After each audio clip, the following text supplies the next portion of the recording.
Harry Potter and the Order of the Phoenix, Chapter 37, The Lost Prophecy. Harry's feet hit solid ground, his knees buckled a little, and the golden wizard's head fell with a resounding clunk to the floor. He looked around and saw that he had arrived in Dumbledore's office. Everything seemed to have repaired itself during the headmaster's absence.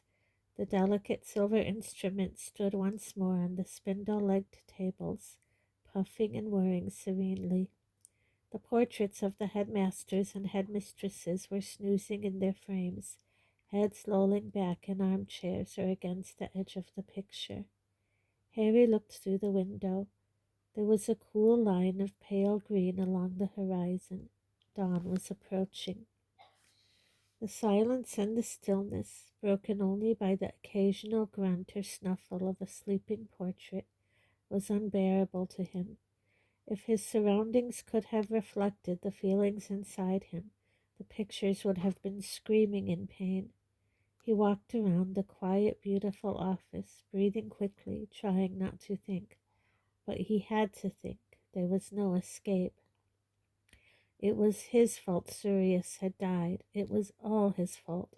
If he, Harry, had not been stupid enough to fall for Voldemort's trick, if he had not been so convinced that what he had seen in his dream was real, if he had only opened his mind to the possibility that Voldemort was, as Hermione had said, banking on Harry's love of playing the hero. It was unbearable. He would not think about it. He could not stand it. There was a terrible hollow inside of him he did not want to feel or examine. A dark hole where Sirius had been, where Sirius had vanished. He did not want to have to be alone with that great silent space. He could not stand it. A picture behind him gave a particularly loud grunting snore, and a cool voice said, "Ah, Harry Potter." Phineas Nigellus gave a long yawn, stretching his arms as he watched Harry with shrewd, narrow eyes. "And what brings you here in the early hours of the morning?" said Phineas eventually. "This office is supposed to be barred to all but the rightful headmaster. Or has Dumbledore sent you here? Oh, don't tell me." He gave another shuddering yawn. "Another message for my worthless great-great-grandson." Harry could not speak. Phineas Nigellus did not know that Sirius was dead, but Harry could not tell him. To say it aloud would be to make it final, absolute, irretrievable. A few more of the portraits had stirred now. Terror of being interrogated made Harry stride across the room and seize the doorknob. It would not turn. He was shut in. "I hope this means," said the corpulent red-nosed wizard who hung on the wall behind the headmaster's desk, "that Dumbledore will soon be back among us." Harry turned. The wizard was eyeing him with great interest. Harry nodded. He tugged again on the doorknob behind his back, but it remained immovable. "Oh, good," said the wizard. "It has been very dull without him. Very dull indeed." He settled himself on the throne-like chair on which he had been painted and smiled benignly upon Harry. "Dumbledore thinks very highly of you, as I am sure you know," he said comfortably. "Oh, yes, holds you in great esteem." The guilt filling the whole of Harry's chest like some monstrous weighty parasite now writhed and squirmed. Harry could not stand this. He could not stand being himself any more. He had never felt more trapped inside his own head and body, never wished so intensely that he could be somebody, anybody else. The empty fireplace burst into emerald green flame, making Harry leap away from the door, staring at the man spinning inside the grate. As Dumbledore's tall form unfolded itself from the fire, the wizards and witches on the surrounding walls jerked awake. many of them giving cries of welcome. "Thank you," said Dumbledore softly. He did not look at Harry at first, but walked over to the perch beside the door and withdrew from an inside pocket of his robes the tiny, ugly, featherless fox, whom he placed gently on the tray of soft ashes beneath the golden post where the full-grown fox usually stood. "Well, Harry," said Dumbledore, finally turning away from the baby bird, "you will be pleased to hear that none of your fellow students are going to suffer lasting damage from the night's events." Harry tried to say "good," but no sound came out. It seemed to him that Dumbledore was reminding him of the amount of damage he had caused, and although Dumbledore was for once looking at him directly, and although his expression was kindly rather than accusatory, Harry could not bear to meet his eyes. "Madame Pomfrey is patching everybody up," said Dumbledore. "Nymphadora Tonks may need to spend a little time in St. Mungo's, but it seems she will make a full recovery." Harry contented himself with nodding at the carpet, which was growing lighter as the sky outside grew paler. He was sure all the portraits around the room were listening eagerly to every word Dumbledore spoke, wondering where Harry and Dumbledore had been and why there had been injuries. "I know how you're feeling, Harry," said Dumbledore very quietly. "No, you don't," said Harry, and his voice was suddenly loud and strong. White-hot anger leaped inside him. Dumbledore knew nothing about his feelings. "You see, Dumbledore," said Phineas Nigella slyly, "never try to understand the students. They hate it. They would much rather be tragically misunderstood, wallow in self-pity, stew in their own—" "That's enough, Phineas," said Dumbledore. Harry turned his back on Dumbledore and stared determinedly out of the window. He could see the Quidditch stadium in the distance. Sirius had appeared there once, disguised as the shaggy black dog so he could watch Harry play. He had probably come to see whether Harry was as good as James had been. Harry had never asked him. "There is no shame in what you are feeling, Harry," said Dumbledore's voice. "On the contrary, the fact that you can feel pain like this is your greatest strength." Harry felt the white-hot anger lick his insides, blazing in the terrible emptiness, filling him with the desire to hurt Dumbledore for his calmness and his empty words. "My greatest strength, is it?" said Harry, his voice shaking as he stared out at the Quidditch stadium, no longer seeing it. "You haven't got a clue. You don't know." "What don't I know?" asked Dumbledore calmly. It was too much. Harry turned around, shaking with rage. "I don't want to talk about how I feel, all right?" "Harry, suffering like this proves you are still a man. This pain is part of being human." "Then I don't want to be human!" Harry roared, and he seized the delicate silver instrument from the spindle-legged table beside him and flung it across the room. It shattered into 100 tiny pieces against the wall. Several of the pictures let out yells of anger and fright, and the portrait of Armando Dippet said, "Really?" "I don't care!" Harry yelled at them, snatching up a lunoscope and throwing it into the fireplace. "I've had enough. I've seen enough. I want out. I want it to end. I don't care anymore." He seized the table on which the silver instruments had stood and threw that too. It broke apart on the floor, and the legs rolled in different directions. "You do care," said Dumbledore. He had not flinched or made a single move to stop Harry demolishing his office. His expression was calm, almost detached. You care so much you feel as though you will bleed to death with the pain of it. I don't! Harry screamed, so loudly that he felt his throat might tear, and for a second he wanted to rush at Dumbledore and break him too, shatter that calm old face, shake him, hurt him, make him feel some tiny part of the horror inside himself. Oh, yes, you do, said Dumbledore still more calmly. You have now lost your mother, your father, and the closest thing to a parent you have ever known.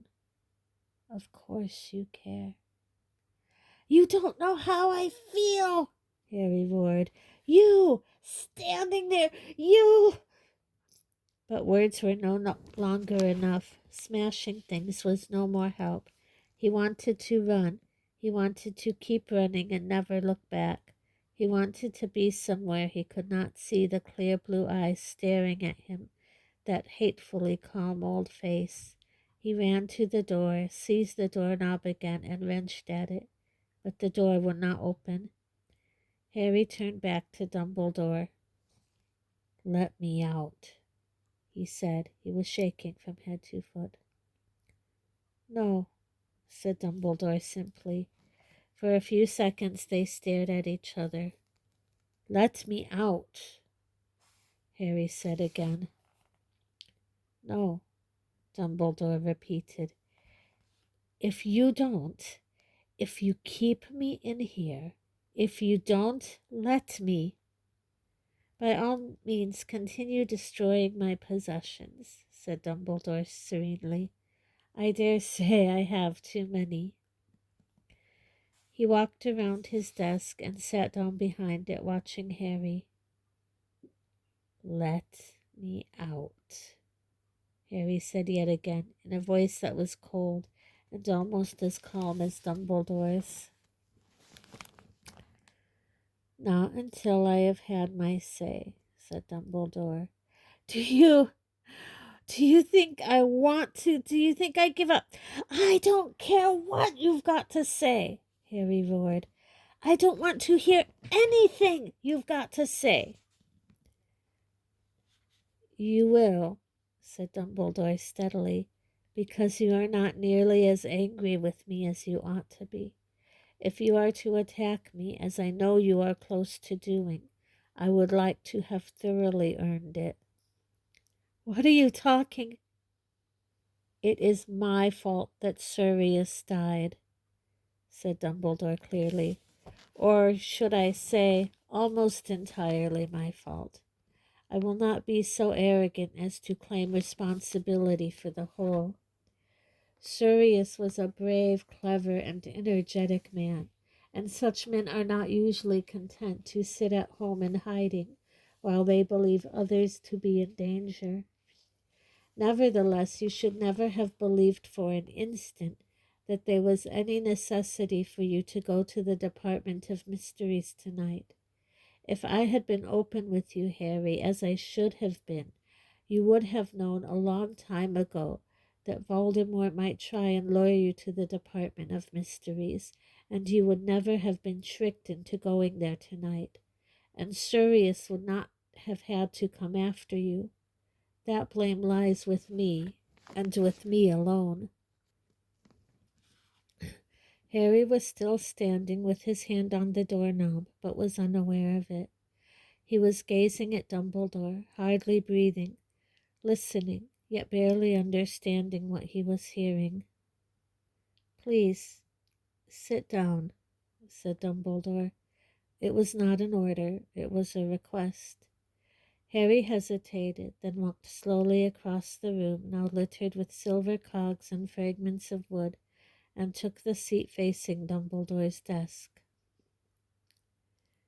Am I to understand, said Phineas Nigellus slowly from Harry's left, that my great-great-grandson, the last of the Blacks, is dead? Yes, Phineas, said Dumbledore. I don't believe it, said Phineas briskly. Harry turned his head in time to see Phineas marching out of his portrait, and knew he had gone to visit his other painting in Grimmauld Place. He would walk, perhaps, from portrait to portrait, calling for Sirius through the house. Harry, I owe you an explanation, said Dumbledore. An explanation of an old man's mistakes. For I see now that what I have done and not done with regards to you bears all the hallmarks of the failings of age. Youth cannot know how age thinks and feels, but old men are guilty if they forget what it was to be young. And I seem to have forgotten lately. The sun was rising properly now. There was a rim of dazzling orange visible over the mountains, and the sky above it was colorless and bright.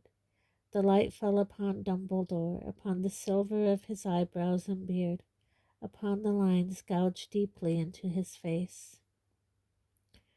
I guessed 15 years ago, said Dumbledore, when I saw the scar on your forehead, what it might mean. I guessed that it might be the sign of a connection forged between you and Voldemort. You've told me this before, Professor, said Harry bluntly. He did not care about being rude. He did not care about anything very much anymore. Yes, said Dumbledore apologetically. Yes, but you see, it is necessary to start with your scar, for it became apparent shortly after you rejoined the magical world that I was correct, and that your scar was giving you warnings when Voldemort was close to you, or else feeling powerful emotion. I know, said Harry wearily, and this ability of yours, to detect Voldemort's presence even when he is disguised, and to know what he is feeling when his emotions are roused, has become more and more pronounced since Voldemort returned to his own body and his full powers. Harry did not bother to nod. He knew all of this already. More recently, said Dumbledore, I became concerned that Voldemort might realize that this connection between you exists. Sure enough, there came a time when you entered so far into his mind and thoughts that he sensed your presence. I am speaking, of course, of the night when you witnessed the attack on Mr. Weasley. Yeah, Snape told me, Harry muttered. Professor Snape, Harry, Dumbledore corrected him quietly. But did you not wonder why it was not I who explained this to you? Why I did not teach you occlumency? Why I had not so much as looked at you for months? Harry looked up. He could see now that Dumbledore looked sad and tired. Yeah, Harry mumbled. Yeah, I wondered. You see, Dumbledore continued, I believed it could not be long before Voldemort attempted to force his way into your mind, to manipulate and misdirect your thoughts, and I was not eager to give him more incentives to do so.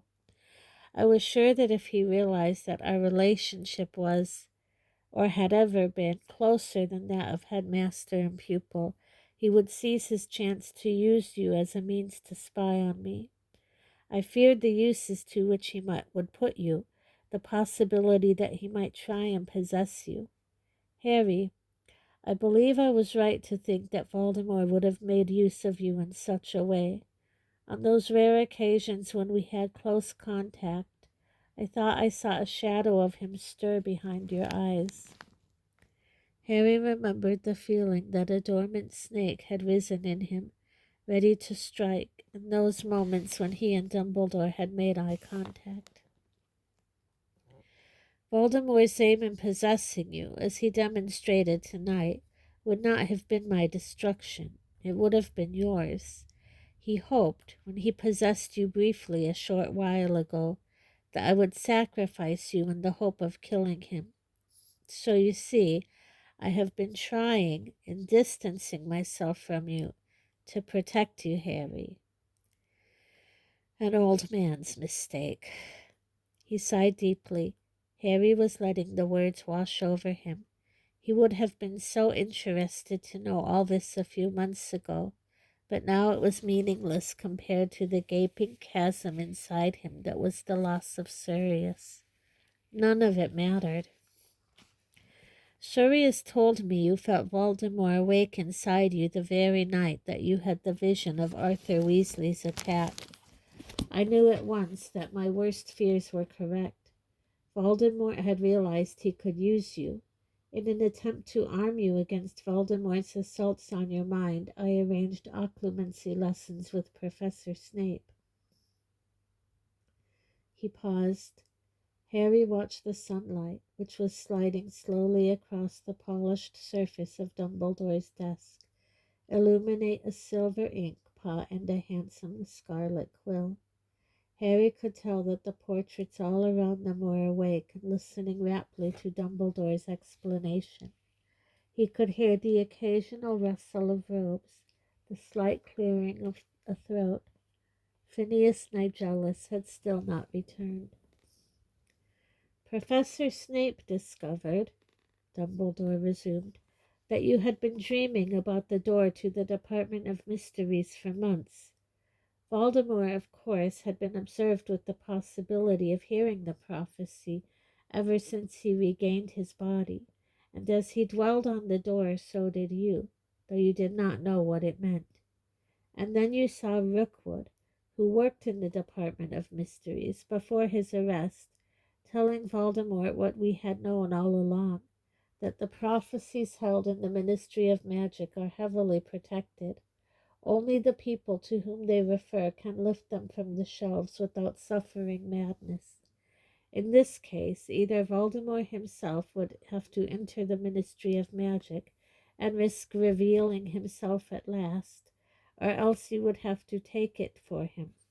It became a matter of even greater urgency that you should master occlumency.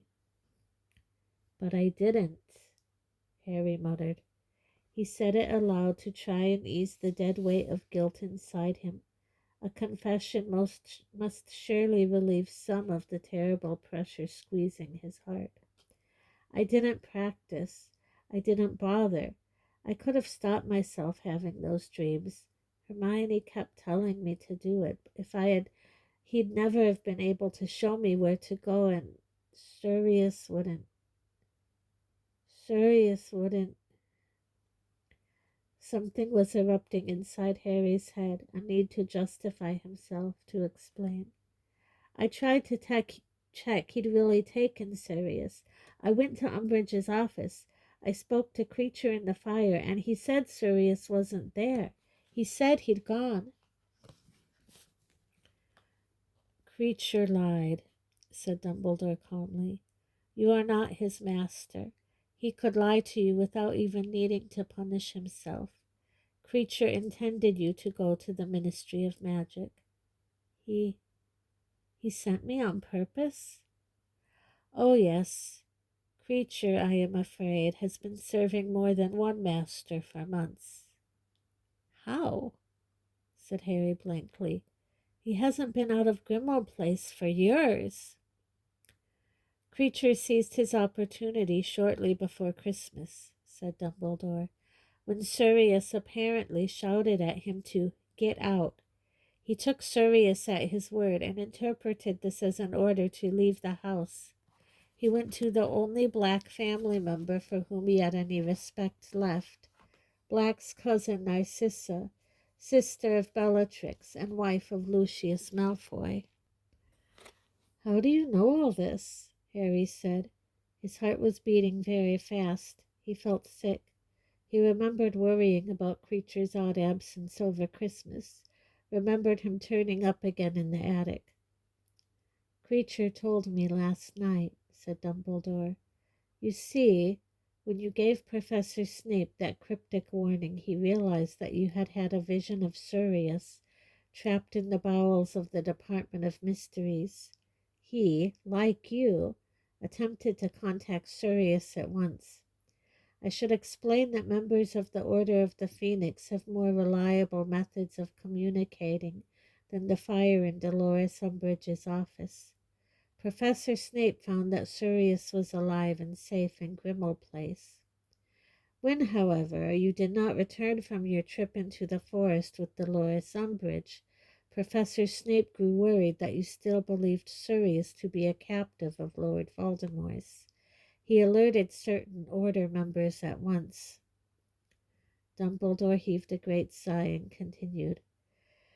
Alastor Moody, Nymphadora Tonks, Kingsley Shacklebolt, and Remus Lupin were at headquarters when he made contact.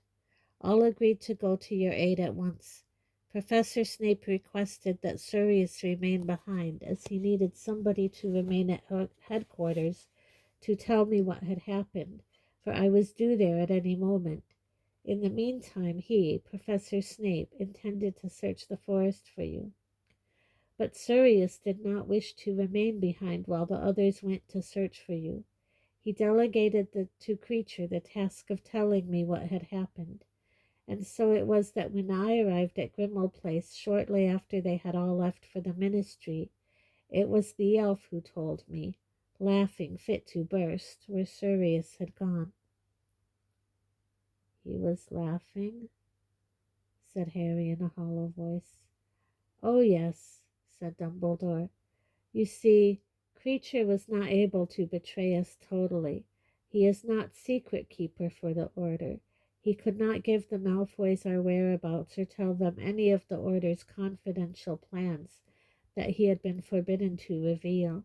He was bound by the enchantments of his kind, which is to say, that he could not disobey a direct order from his master Sirius.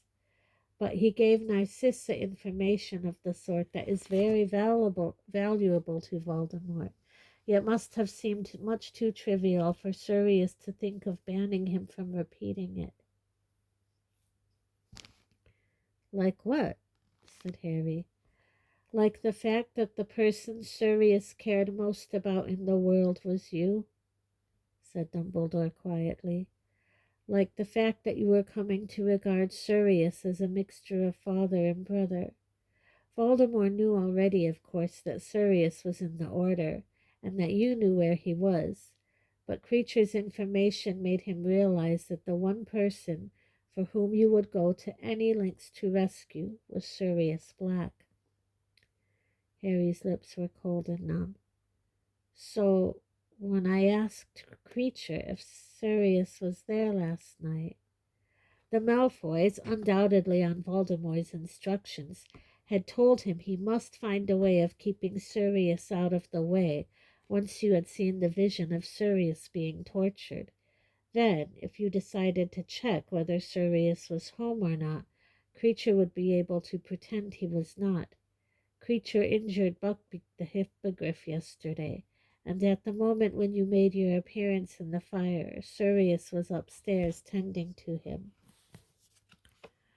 There seemed to be very little air in Harry's lungs. His breathing was quick and shallow. And Kreacher told you all this, and laughed, he croaked.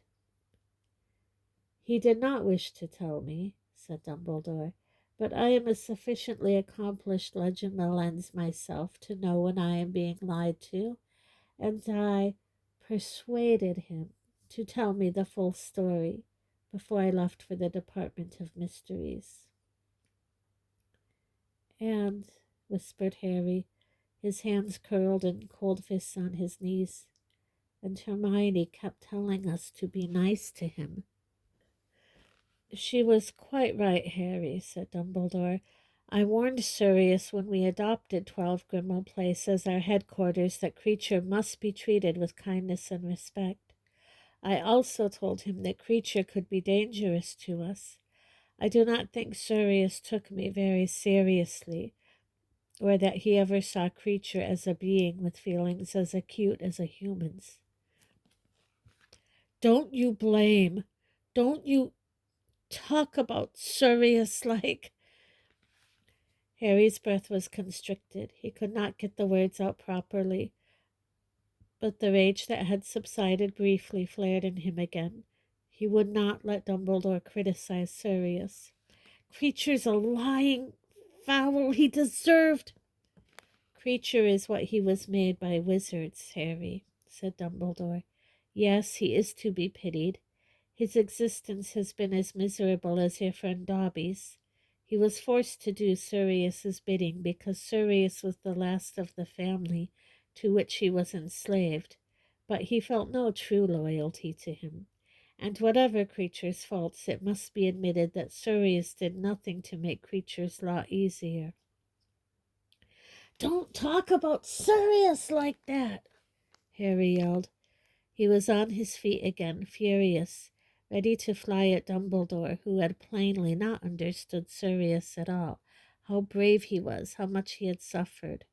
What about Snape? Harry spat. You're not talking about him, are you? When I told him Voldemort had Sirius, he just sneered at me as usual.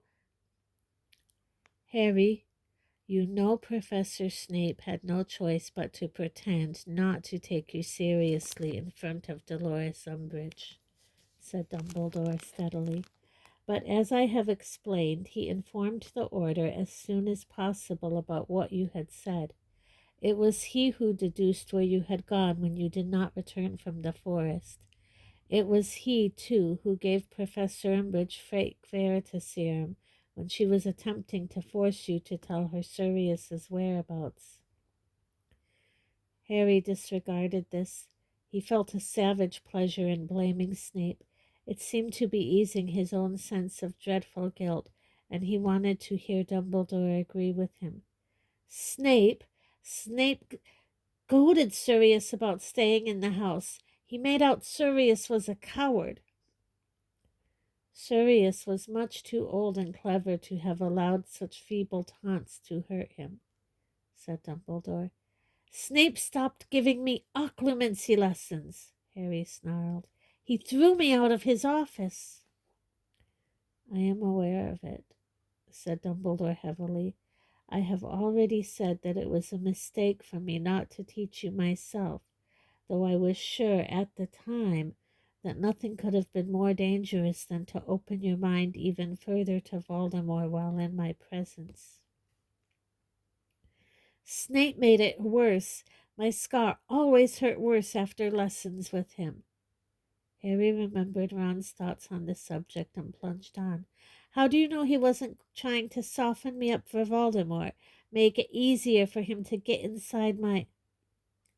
I trust Severus Snape, said Dumbledore simply, but I forgot, another old man's mistake, that some wounds run too deep for the healing. I thought Professor Snape could overcome his feelings about your father. I was wrong. But that's okay, is it? Yelled Harry, ignoring the scandalized faces and disapproving mutterings of the portraits on the walls. It's okay for Snape to hate my dad, but it's not okay for Sirius to hate Creature. Sirius did not hate Creature, said Dumbledore. He regarded him as a servant unworthy of much interest or notice. Indifference and neglect often do much more damage than outright dislike. The fountain we destroyed tonight told a lie. We wizards have mistreated and abused our fellows for too long, and now we are reaping our reward. So Sirius deserved what he got, did he? Harry yelled. I did not say that, nor will you ever hear me say it, Dumbledore replied quietly. Sirius was not a cruel man. He was kind to house elves in general. He had no love for Creature because Creature was a living reminder of the home Sirius had hated. Yeah, he did hate it, said Harry, his voice cracking, turning his back on Dumbledore and walking away. The sun was bright inside the room now, and the eyes of all the portraits followed him as he walked, without realizing what he was doing, without seeing the office at all. You made him stay shut up in that house, and he hated it. That's why he wanted to get out last night. I was trying to keep Sirius alive, said Dumbledore quietly. People don't like being locked up, Harry said furiously, rounding on him. You did it to me all last summer. Dumbledore closed his eyes and buried his face in his long-fingered hands. Harry watched him, but this uncharacteristic sign of exhaustion or sadness, or whatever it was from Dumbledore, did not soften him. On the contrary, he felt even angrier that Dumbledore was showing signs of weakness. He had no business being weak when Harry wanted to rage and storm at him. Dumbledore lowered his hands and surveyed Harry through his half-moon glasses. "It is time," he said, "for me to tell you what I should have told you 5 years ago, Harry. Please sit down. I'm going to tell you everything. I ask only a little patience. You will have your chance to rage at me, to do whatever you like when I have finished. I will not stop you." Harry glared at him for a moment, then flung himself back into the chair opposite Dumbledore and waited. Dumbledore stared for a moment at the sunlit grounds outside the window, then looked back at Harry and said, "5 years ago you arrived at Hogwarts, Harry, safe and whole, as I had planned and intended. Well, not quite whole. You had suffered. I knew you would when I left you on your aunt and uncle's doorstep. I knew I was condemning you to 10 dark and difficult years." He paused. Harry said nothing. "You might ask, and with good reason, why it had to be so. Why could some wizarding family not have taken you in? Many would have done so more than gladly, would have been honored and delighted to raise you as a son. My answer is that my priority was to keep you alive. You were in more danger than perhaps anyone but I realized. Voldemort had been vanquished hours before, but his supporters, and many of them are almost as terrible as he, were still at large, angry, desperate, and violent, and I had to make my decision too with regard to the years ahead. Did I believe that Voldemort was gone forever? No, I knew not whether it would be 10, 20, or 50 years before he returned, but I was sure he would do so, and I was sure too, knowing him as I have done, that he would not rest until he killed you.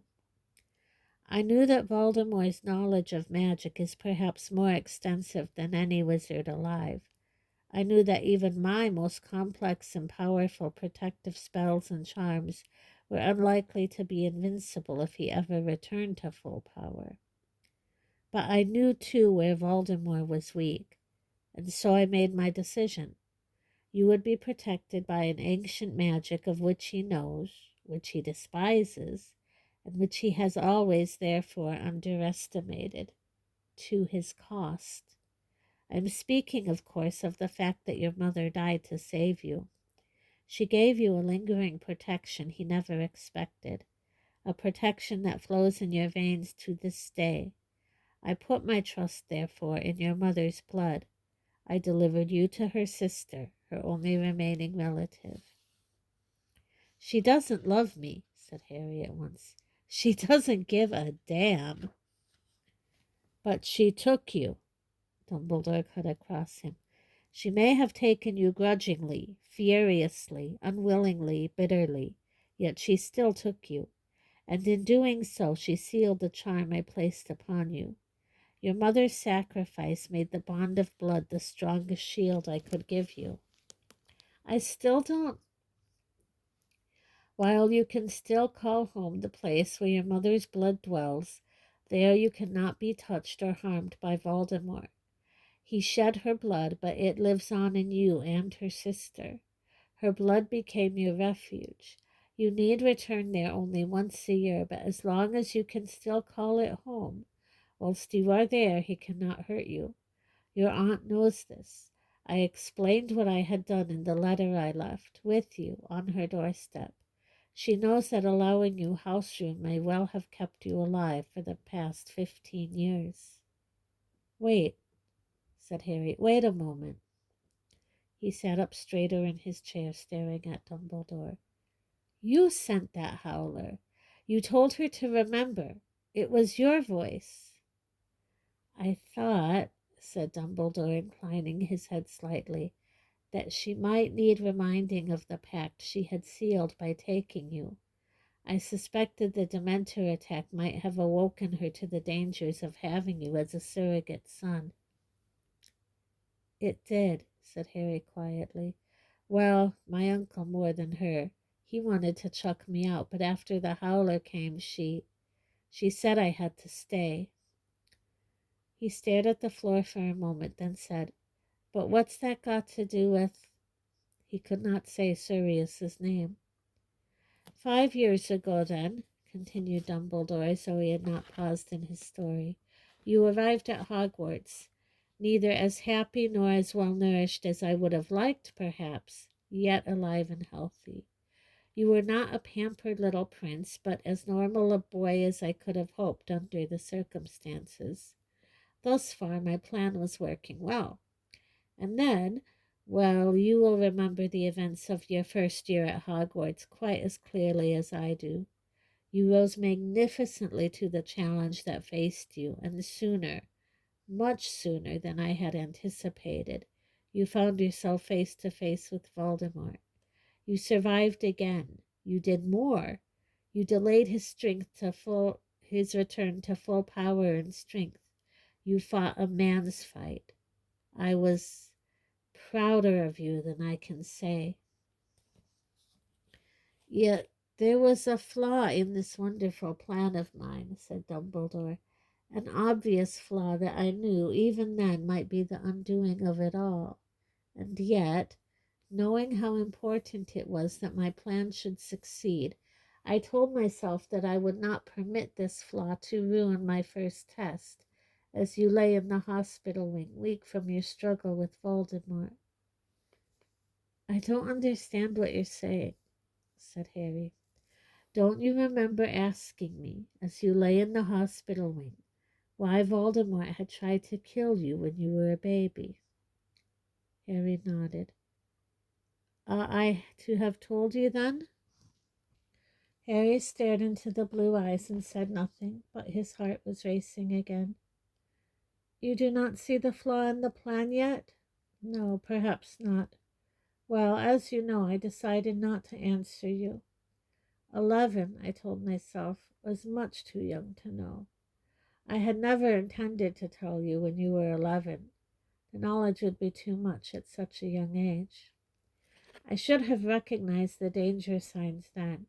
I should have asked myself why I did not feel more disturbed that you had already asked me the question to which I knew one day I must give a terrible answer. I should have recognized that I was too happy to think that I did not have to do it on that particular day. You were too young, much too young.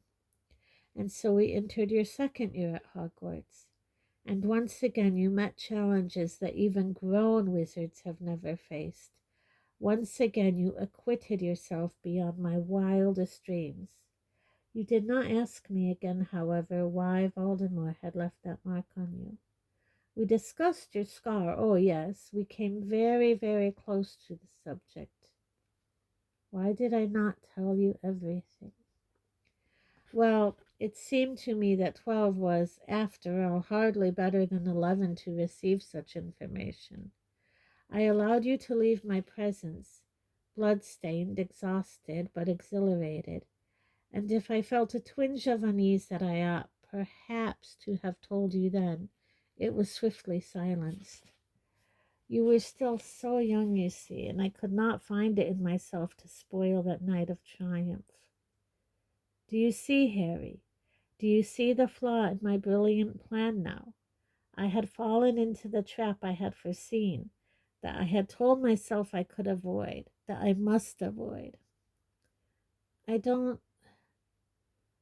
cared about you too much, said Dumbledore simply.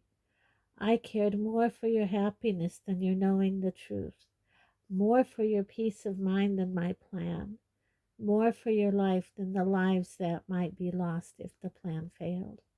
In other words, I acted exactly as Voldemort expects we fools who love to act. Is there a defense?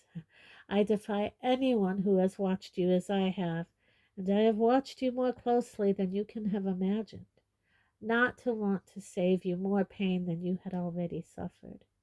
What did I care if numbers of nameless and faceless people and creatures were slaughtered in the vague future, if in the here and now you were alive and well and happy? I never dreamed that I would have such a person on my hands.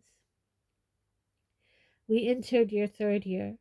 I watched from afar as you struggled to repel Dementors, as you found Sirius, learned what he was, and rescued him.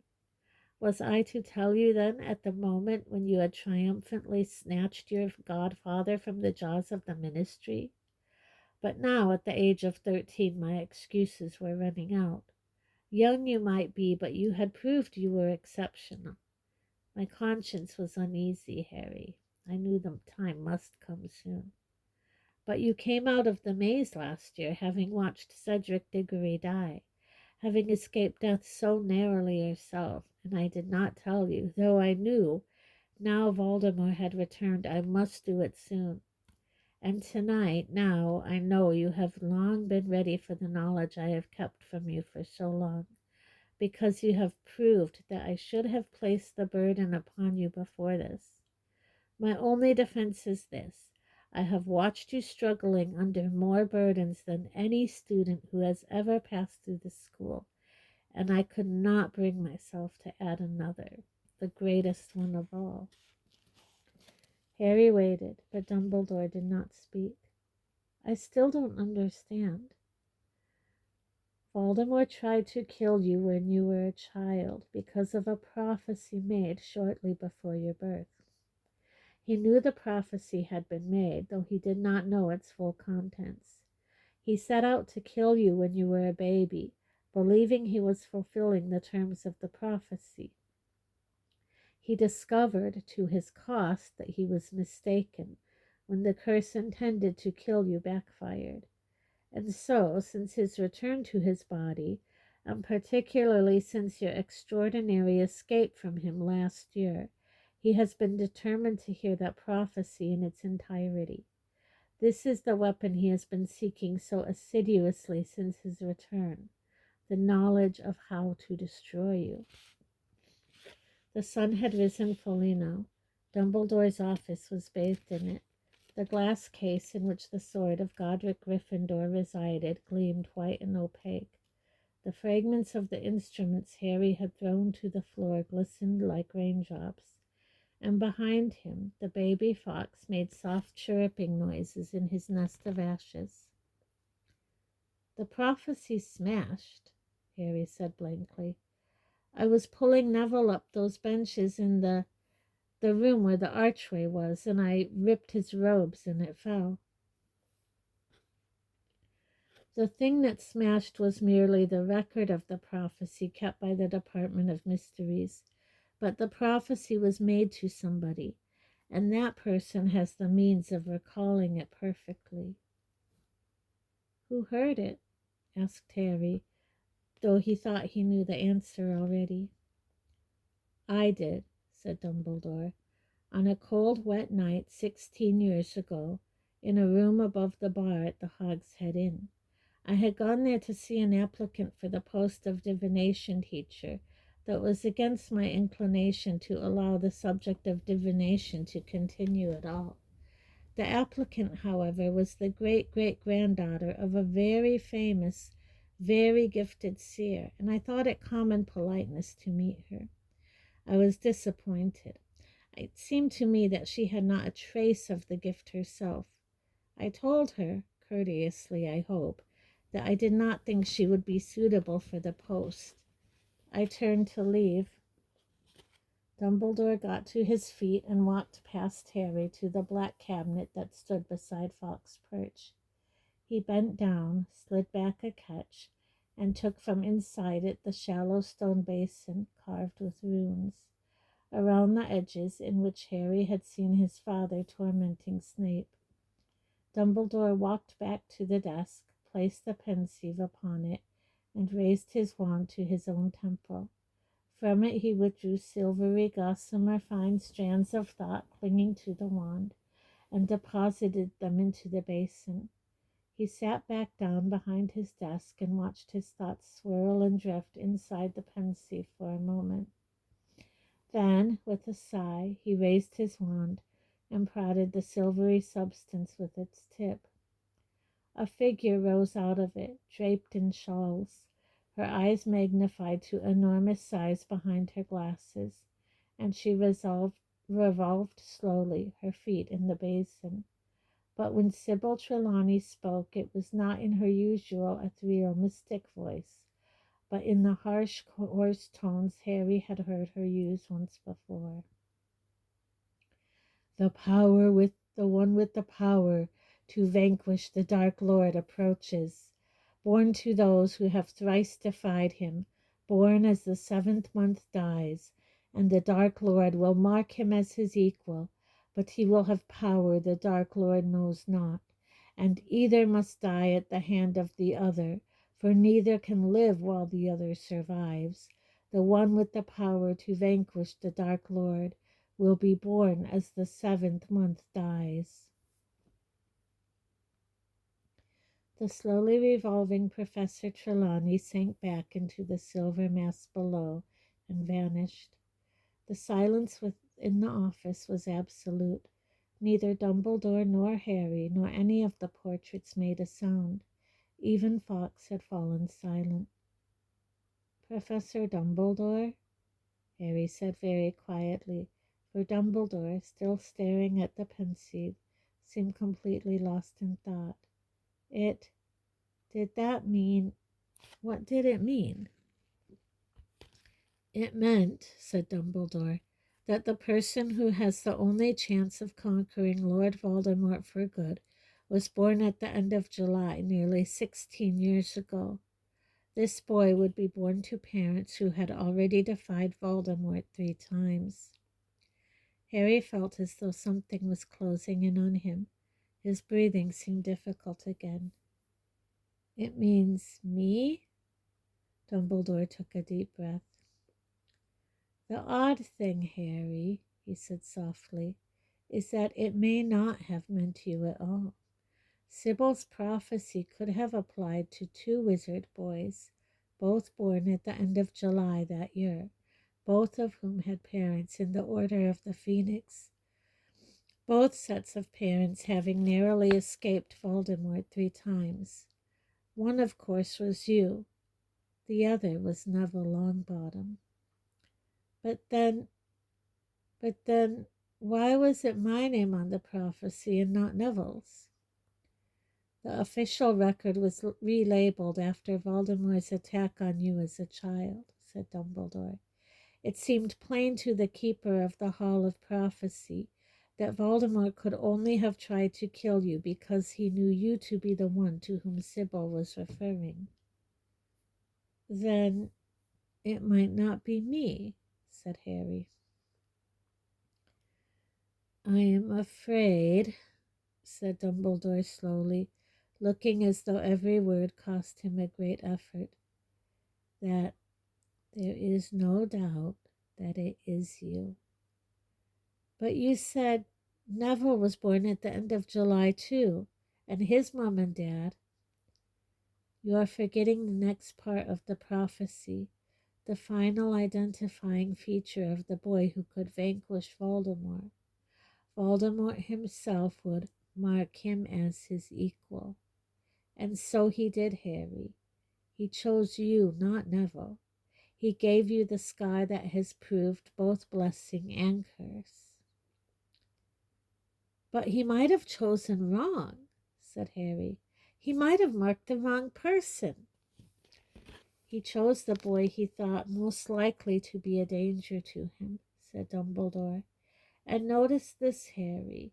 He chose not the pure blood, which according to his creed is the only kind of wizard worth being or knowing, but the half-blood, like himself. He saw himself in you before he had ever seen you, and in marking you with that scar, he did not kill you as he intended, but gave you powers and a future which have fitted you to escape him not once, but 4 times so far, something that neither your parents nor Neville's parents ever achieved." "Why did he do it then?" said Harry, who felt numb and cold. "Why did he try and kill me as a baby? He should have waited to see whether Neville or I looked more dangerous when we were older, and tried to kill whoever it was then." "That might indeed have been the more practical course," said Dumbledore, "except that Voldemort's information about the prophecy was incomplete. The Hogshead Inn, which Sybil chose for its cheapness, has long attracted, shall we say, a more interesting clientele than the Three Broomsticks. As you and your friends found out to your cost, and I to mine that night, it is a place where it is never safe to assume you are not being overheard. Of course, I had not dreamed when I set out to meet Sybil Trelawney that I would hear anything worth overhearing.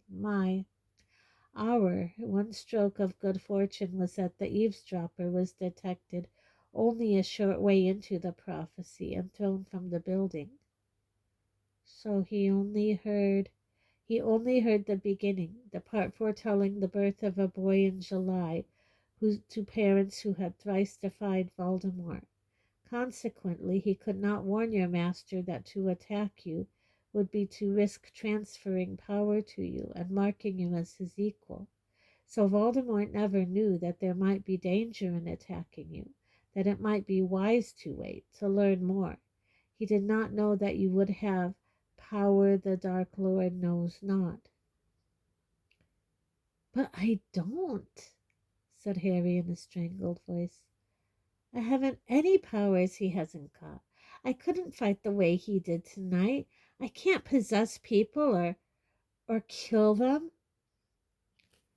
"There is a room in the Department of Mysteries," interrupted Dumbledore, "that is kept locked at all times.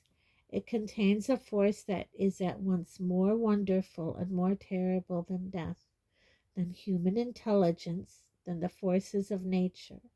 It is also perhaps the most mysterious of the many subjects for study that reside there. It is the power held within that room that you possess in such quantities, and which Voldemort has none at all. That power took you to save Sirius tonight. That power also saved you from possession by Voldemort, because he could not bear to reside in a body so full of the force he detests. In the end, it mattered not that you could not close your mind. It was your heart that saved you." Harry closed his eyes. If he had not gone to save Sirius, Sirius would not have died. More to stave off the moment when he would have to think of Sirius again, Harry asked, without caring much about the answer. "The end of the prophecy. It was something about neither can live while the other survives," said Dumbledore.